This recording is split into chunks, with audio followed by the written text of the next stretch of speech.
Good afternoon in The Hague in Lusaka. Today we have a match between two teams qualified from the group phase, and now we are in 8th of final of the Hague Inter-University Law Debate Tournament. I give the floor to my colleague who will be hosting the match. Thank you very much, and good day indeed, and good early afternoon and almost weekend to our participants today. First of all, welcome to the University of Lusaka, joining us from Zambia, and the Hague University of Applied Sciences, joining us from the Netherlands. Today's topic for your 8th finals match that you have received 7 days in advance is whether or not a global treaty on shared responsibility for humanitarian migration should be adopted. So as always, we'll have the allocation of positions, 5 minutes for final preparations. But it's now time to perhaps reintroduce yourselves to the audience and to the new judges that will be reviewing your debate, starting with the Hague University of Applied Sciences, perhaps. Ms. Kojokari. Hello, my name is Andrea Leksinski. I'm representing the Hague University of Applied Sciences, and I am a third-year international and European law student. And my name is Bianca Kojokaro. I'm also a third-year law student at the Hague University of Applied Sciences, and I'm really happy to be here representing our university. Great, thank you. And now passing the floor to University of Lusaka for your team's introduction. Good afternoon, everyone. I'm Mulima Kalue. I'm a third-year student at the University of Lusaka, and I'm very excited for this match. Good afternoon, everyone. My name is Mwabambulo, and I'm a third-year law student here at the University of Lusaka, and I'm excited to be here. Hello, my name is Zwani Mwale, a second-year law student here at the University of Lusaka, and I would like to wish everyone the best of luck in this match. Great. Well, thank you very much. In a short while, you should be able to see the allocation of positions from the screen of my colleague. Yes, so I will share my screen in a few seconds. You will see the wheel up. So normally you should see a wheel with double flags and logos of your respective institutions. And there are two chances. One chance to be in favor of the motion, and if you are in favor, you'll be starting the first introduction, or if you are against the motion. So now we'll activate the randomizer.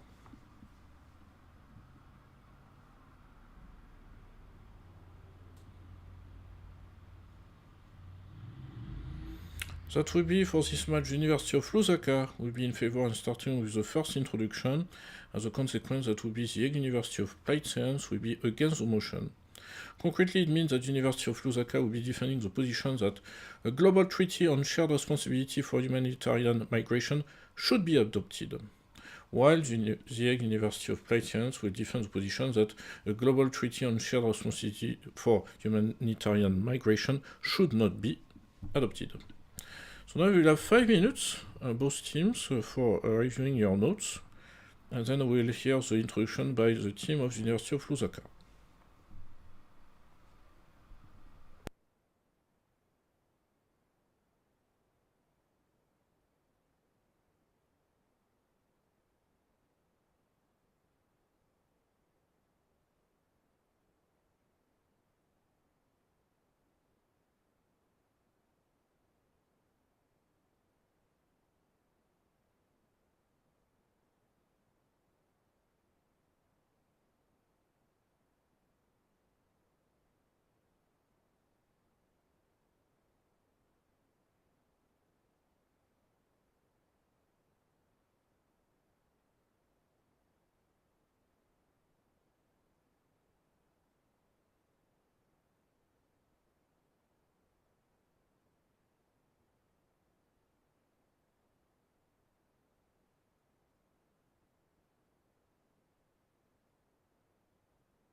So we are done with the 5 minutes preparation. Now I give the floor to my colleague for the match.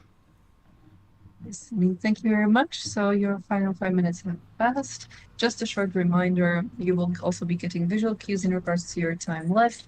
So yellow for 30 seconds and red for the time being up. Of course, you can comfortably conclude your last sentence, but it's not recommended to start a new one. So, and on that note, for the opening statements, we'll now hear the opening statements by University of Lusaka for the in favor position. You have 4 minutes. Am I audible? You are. I'll be beginning in 3, 2, 1. Esteemed judges, respected opposition, ladies and gentlemen, good afternoon. Imagine you are fleeing your country, not because of war or violence, but maybe because the flood swallowed up your village or heat dried up your land. And when you get to a border, you are rejected because you have no legal definition, you have no hope and no protection in another state.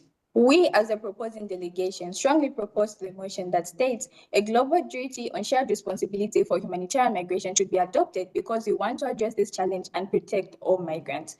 Before we start, we would like to define the key terms of this motion. A global treaty is defined under Article 21A of the Vienna Convention as an international agreement between states that's governed by international law. Shared responsibility means the equitable and collective duty of states to address issues that transcend national borders. Humanitarian migration means the movement of individuals or groups fleeing situations that endanger their life, freedom, or dignity. For example, armed conflict, climate change, or economical backlances. Now, our speech will focus on how there is a lacuna in international law regarding humanitarian migration, how we want to lift the burden of developing states, and how this aligns with the principle of non-refoulement as per the Refugee Convention. Now, let's get into our argument. Firstly, there's an international lacuna in defining what a humanitarian migration is. Refugees are defined, but humanitarian migrants are not. Therefore, having a legal treaty is going to define what humanitarian migrants are because we want to ensure that they are recognized. Let's take an example of what happens in the United States and Mexico. Because migrants are not defined, there's no legal obligations for states to take responsibility, help, protect, or even offer them a home. We also see what happens in South Africa during the xenophobic attacks. Because there was no legal obligation on shared responsibility for states to take responsibility on migrants, they treated humans as if they are not deserving of human treatment. And therefore, we as a proposing delegation want to see that change. We are tired of states not taking responsibility of people just because they don't have the legal obligation to do so. We want everyone, no matter where they're from or who they are, to be protected. Secondly, we want to lift the burden of developing countries. According to the International Organization for Migration and United Nations data, around 70% of migrants go to developing nations and not developed ones because this is where conflicts happen. However, this is unfair for developing nations because they have their own challenges and they have things to address. A treaty on shared responsibility is going to ensure that this is addressed correctly and that states can help each other. For example, Lebanon, that takes in about 1 million refugees and migrants, does not have any state to protect them because there's no legal obligation for states to do so. States just overlook this problem because they are not mandated to do so. Therefore, we propose a legal obligation through a treaty to encourage states, even if it's not mandatory, to protect such groups of people. Lastly, it aligns with the principle of non-refoulement. According to Article 33(1) of the Refugee Convention of 1951, non-refoulement is the principle that states you cannot send a refugee back to where they fled from. But because a migrant is not recognized or defined under international law, they are sent back even without help, and their human rights are continuously being endangered and they are not protected. Therefore, we as a proposing government strongly propose that a global treaty on shared responsibility for humanitarian migration should be adopted. With these few points, I rest my case. Thank you very much. We'll now hear the opening statements for the against position by the Hague University of Applied Sciences team. You have 4 minutes.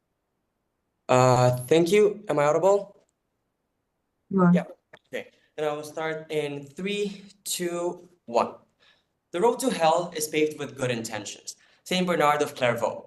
Good afternoon. My name is Andrea Aleksiński, and alongside my colleague Bianca Cojocaru, we will be arguing against the motion that a global treaty on shared responsibility for humanitarian migration should be adopted. A global treaty of this nature would face immense political resistance, risk creating unintended consequences, and challenge the foundational principle of national sovereignty. We will show this through 3 arguments. Firstly, a treaty would be unenforceable and politically divisive. Then it risks incentivizing uncontrolled migration. And lastly, it undermines national sovereignty and democratic consent. Moving into our first argument, it would cause an enforcement nightmare. International treaties only work when powerful states agree to them, and migration is the most politically divisive issue of our time. Look at the Global Compact for Migration signed in 2018.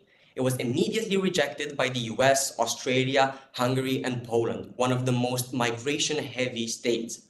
Why? Because migration policy is deeply tied to domestic politics.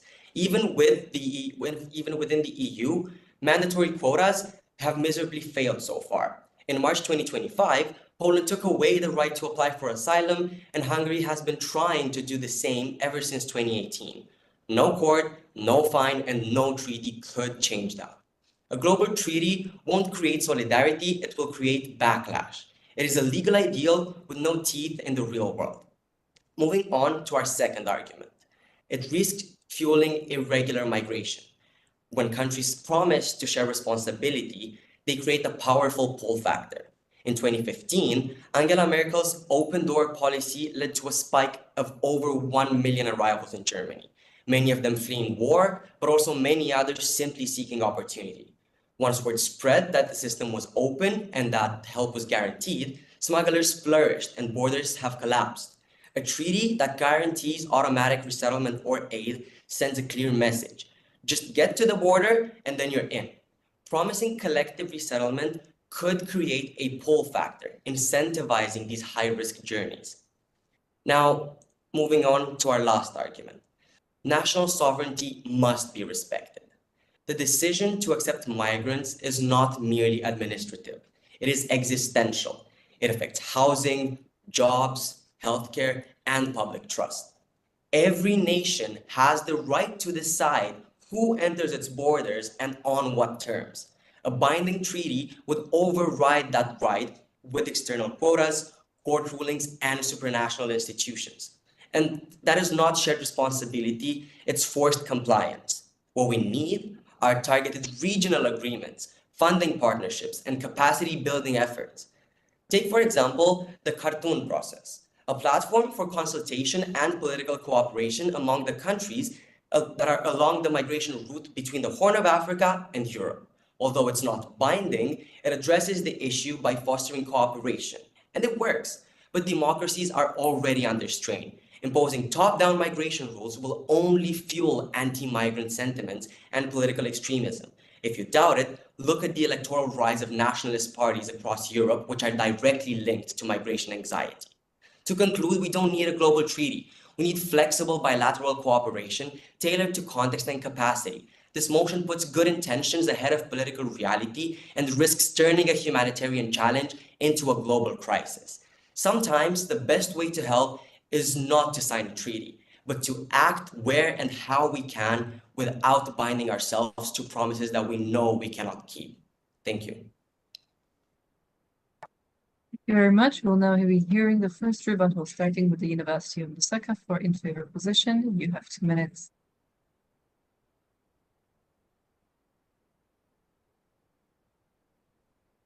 Am I audible? You are. All right, thank you. I'll be starting in 3, 2, 1. We, as the proposers, as has already been stated, are looking towards the adoption of a global treaty in relation to humanitarian migration. Firstly, we look towards an already existing duty under international law.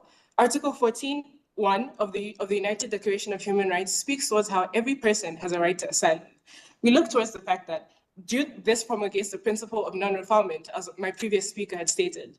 Therefore, there's a need for a legally binding treaty placed upon states in order to uphold this principle consistently. Shared responsibility, as we're speaking about, is also seen under Article 2, Subarticle 1 of the United Nations Charter, which speaks towards the upholding of peace globally. However, if shared responsibility towards humanitarian migration, which is quite literally a multinational issue, is not addressed through a globally binding treaty, it will then therefore not be upheld, thereby destabilizing states and ensuring that states are not upholding what they're told to do.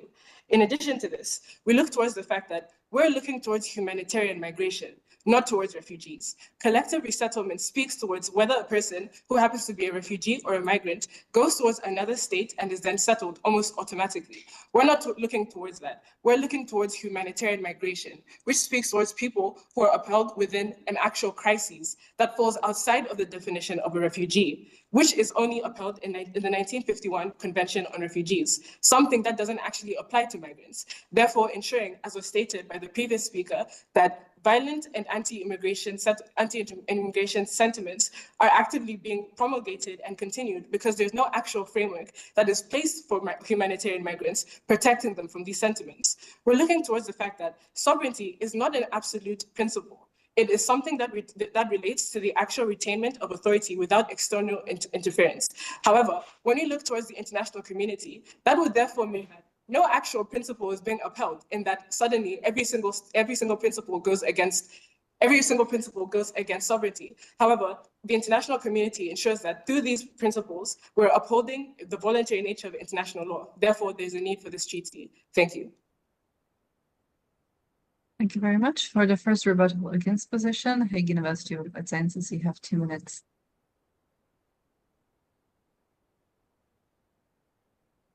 Thank you.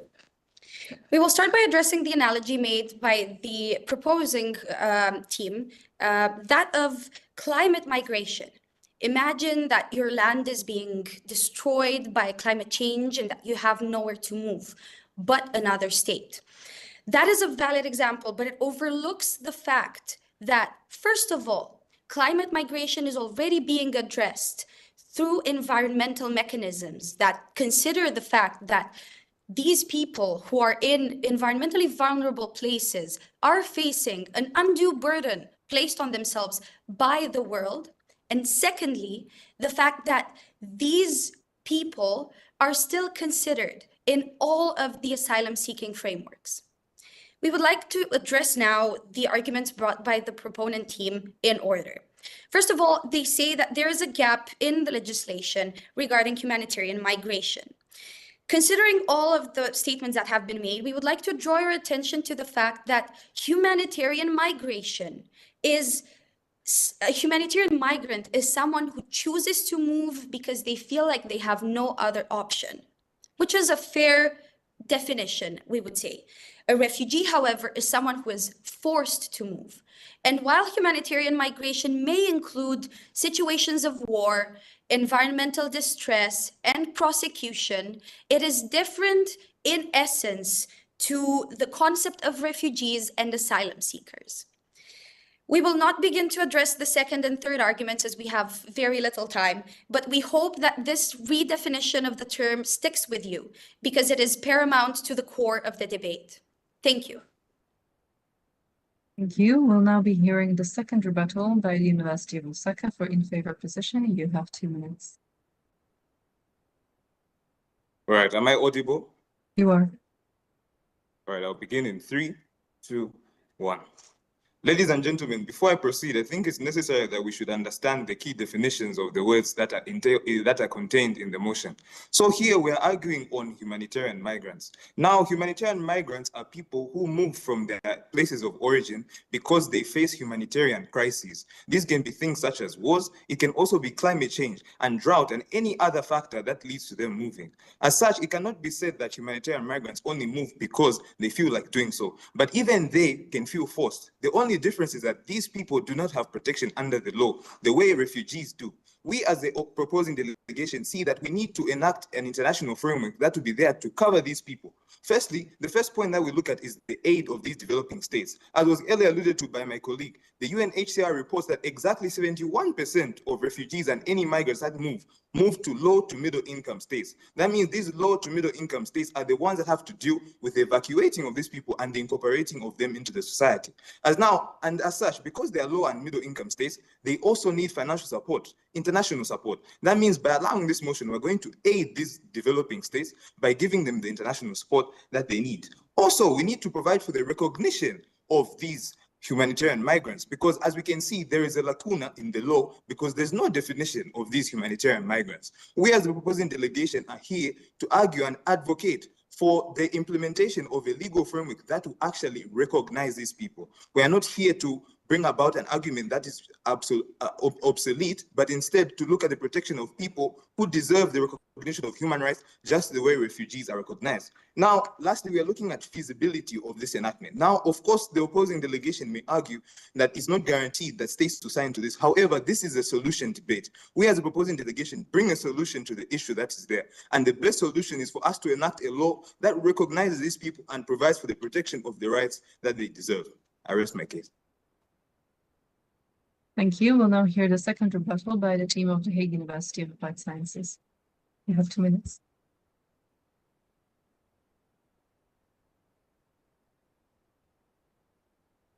Thank you. We will now continue addressing the points that the proposing team has made in the order of the second and third argument. First of all, they argue that this mechanism would relieve the burden of the developing nations who are indeed housing a lot of the irregular and regular migrants around the globe. However, it seems to us that indeed what they are advocating for is regional initiatives that help these developing nations rather than a global framework. And we draw your attention to the EU Trust Fund for Africa, which is currently helping Libya manage all of the migrant flows that go through it towards the Mediterranean.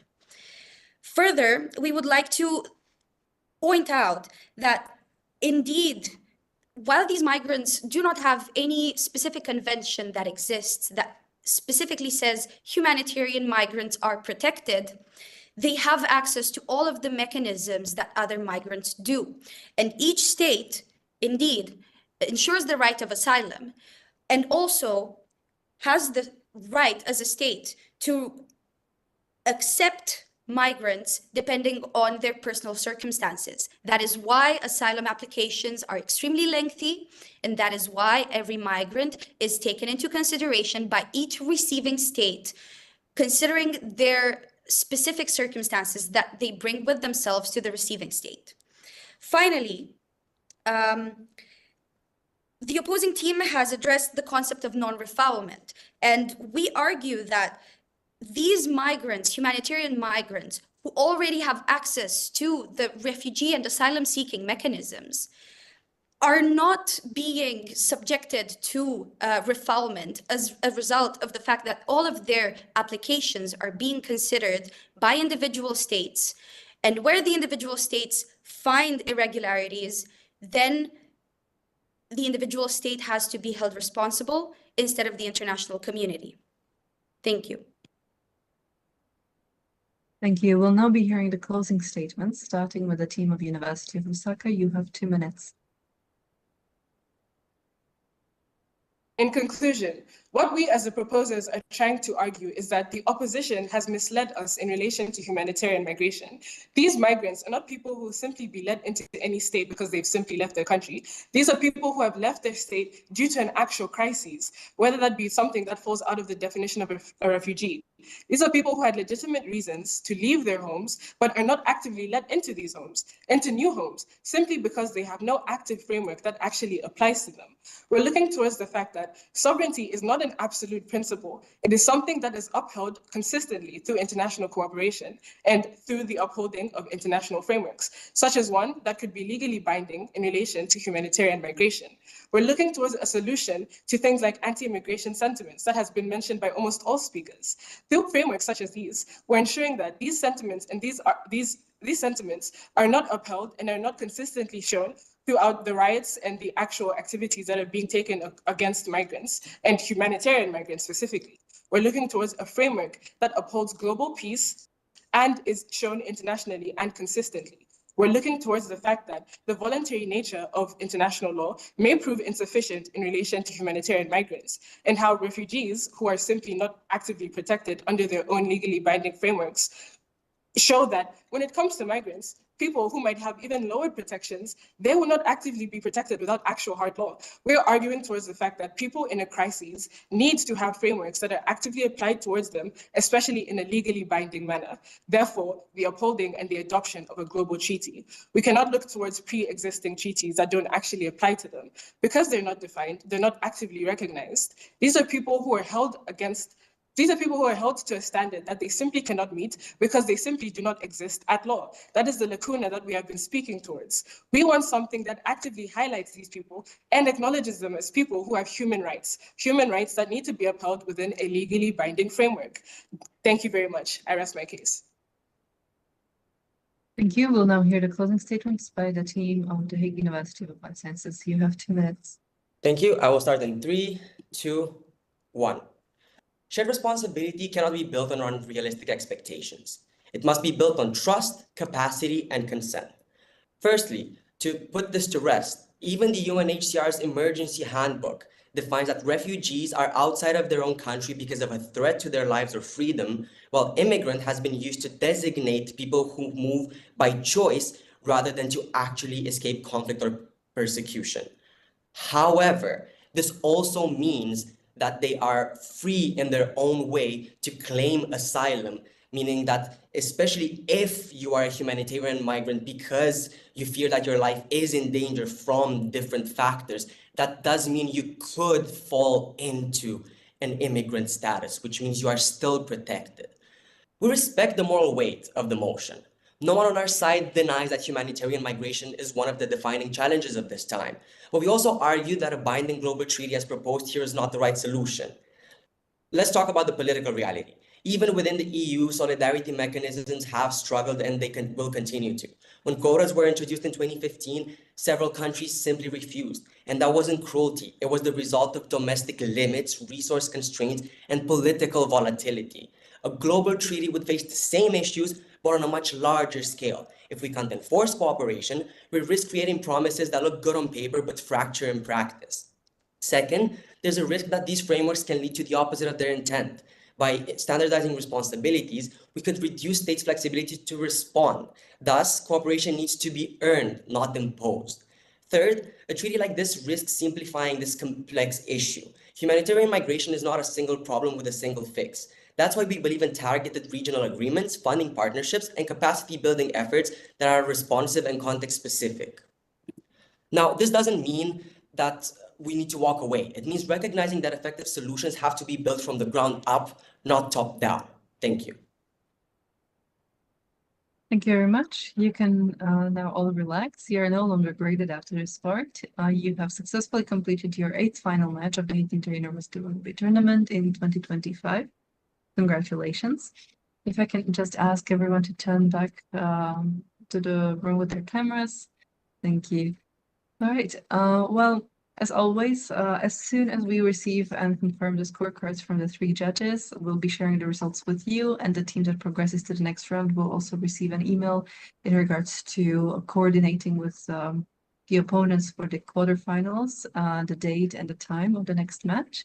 But already now we can do a certain feedback. You have had quite a few experiences before in the matches, so perhaps starting with the team of University of Lusaka. Miss Wale, how did you find the debate, the match? I think it was really good and interesting to research on. I also found out that humanitarian migrants are not recognized, so it's something that the law needs to tackle. And I think it was just genuinely nice to research. I had certain ideas about the debate because it was easier to understand because I've done human rights law compared to other motions that were very difficult to me. This one was okay, and I enjoyed researching both for and against. I learned a lot of things, and I would like to see how the law would address such a huge issue. Okay, thank you for sharing. For the Hague University of Applied Sciences, Ms. Kojakaru, how was the match? Thank you. It was really dynamic. I definitely enjoyed the bouncing back of ideas that we had. In terms of preparation, it was also somewhat more comfortable for me because I've really focused on migration law this year. And it was just really enjoyable from start to finish. And I'm really happy that we got to debate against the university that won last year's competition. It was somewhat nerve-wracking, but I feel like it was a good show of force on both sides. For you, for University of Lusaka, Ms. Mbaba, how was the match? So it was interesting for me because dabbling into migration law and seeing the different definitions that people might have, even though being used interchangeably, like with migrants and then distinguishing them from humanitarian migrants. So the entire process was really interesting, and finding out new laws under migrant law and international laws was a great opportunity for us. Thank you for sharing. Mr. Alex Sinchi of the Hague University, how was the match? I enjoyed it. I was not expecting us to actually go through the definition so many times. I don't know why. I have this feeling that we were all kind of in agreement on what the definition is, yet somehow, because while I was saying the last part, I was like, wait, I think everybody said this before. But it was interesting. Like, we've all said the same thing, and then we said, no, you're wrong, and I'm saying the exact same thing again. But I guess that's what debating is in this day and age. All right, Mr. Kaluga of University of Lusaka, how was the match? I think this was an interesting one. I think out of all the debates that we've had, this is one which I've had to read on the most, especially because the data that is needed for this debate is pretty hard to come by because, you know, these are things that are only being dealt with now. So it was quite interesting for us to debate on it and research on it. Well, thank you. Thank you everyone for sharing your feedbacks on the match and the experiences you've had. As always, we really do encourage you to stay in contact. Unfortunately, due to certain scheduling conflicts, it was not possible to have the networking edition before 8 finals, but it will be after. As well with a surprise that we haven't done in the previous years, and that is a workshop in regards to your next steps in career, so for your CVs, your LinkedIn profiles perhaps, and how you can engage with international law in your careers further. But as always, we do also a little bit of networking exchange at the end of the session. And this time the question to pose to your teams is, what types of activities do you usually have a chance to experience or are available to you, either from your faculty, university, or maybe student associations that are active, that you yourselves are active in, perhaps starting with the Hague University? Well, we have a lot of events from workshops organized by the university and other student organizations. There's debate clubs, MUN clubs, book clubs. I feel like at this point there's a bit of something for everybody, as long as there's a wish for it. It exists, somebody out there is doing it, and it has quite a few people joining it every single time. So it's very nice to see something that's so diverse in terms of activities. And just in terms of specific law stuff, there's moot courts, model UN competitions, debate competitions as well. So it's really, there's always something to keep you engaged. All right, thank you for sharing. University of Lusaka, how is it for your team? In terms of our activities, we have mooting for almost practically every student in the university. We also happen to have the debating as well as the competitions. And then outside of law, we have more like hobby type activities, like for example, our book club, our environmental clubs. So it's like a wide range of activities. And sometimes we even have court visits, especially in relation to our evidence law and those types of courses, just to get a feel of how the law profession is supposed to be for students. So yeah. All right. Well, speaking of court visits, if you have an opportunity to travel to The Hague, I know the previous team from University of Lusaka had the chance to travel and participate in person. So this year as well, during the final week, we organized some visits with the partner organizations. So do let us know in regards to traveling, so we can share with you the dates and times. And of course, the Hague team is already home-based in the Netherlands. So you already know a bit what possibilities are there, but of course you are welcome to register also for those activities. And speaking about of knowing of the Netherlands, what would you say are the stereotypes both for University of Lusaka's team and the Hague team that you have heard or maybe yourself heard about the city you're currently living and studying in that turned out to be false or perhaps true? So first giving the floor to University of Lusaka, what have you heard or known to be the stereotypes? Okay, so I don't know how this is going to come off. In Lusaka, Zambia, the biggest stereotype is people are not faithful in relationships, and I think it's true. So I'll just end there.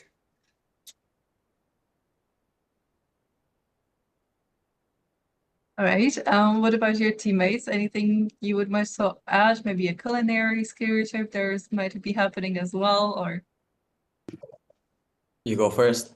The only thing that the only thing that comes to mind right now is people say the Dutch live by a schedule, and every single thing you want to do with a friend who's Dutch or with just people that you work with that are Dutch has to be scheduled weeks or months in advance. And while it is true, I've come to realize I think it's part of the just pace of life. So I've kind of become the stereotype as well.